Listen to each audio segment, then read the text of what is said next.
Miten transcendenttinen meditaatio on vaikuttanut elämääni?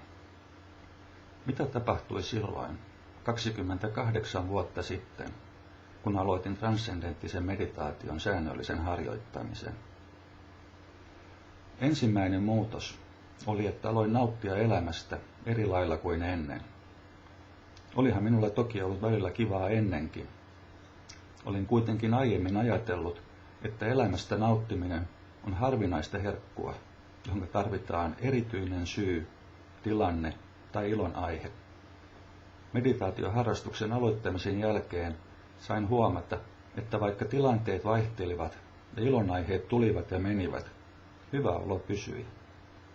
Elämästä nauttiminen ei enää ollutkaan satunnainen välähdys, jota tavoiteltiin kekseliäisyydellä ja ponnistuksilla. Se oli enemmänkin sellainen kaiken aikaa hiljaa jatkuva perusvire. Toinen muutos oli, että menestys saapui elämääni.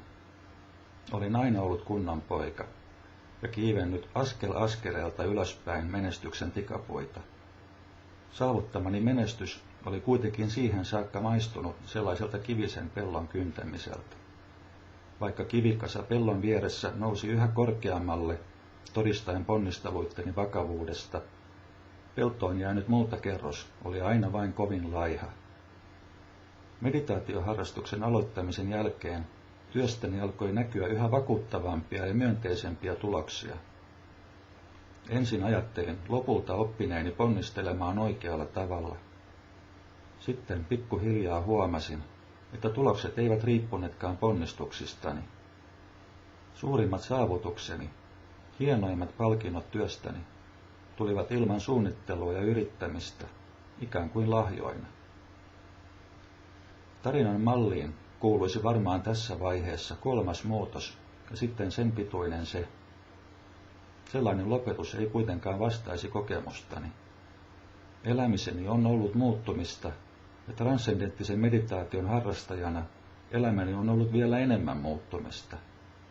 Mitä kauemmin olen meditaatiota harrastanut, sitä nopeammin olen muuttunut.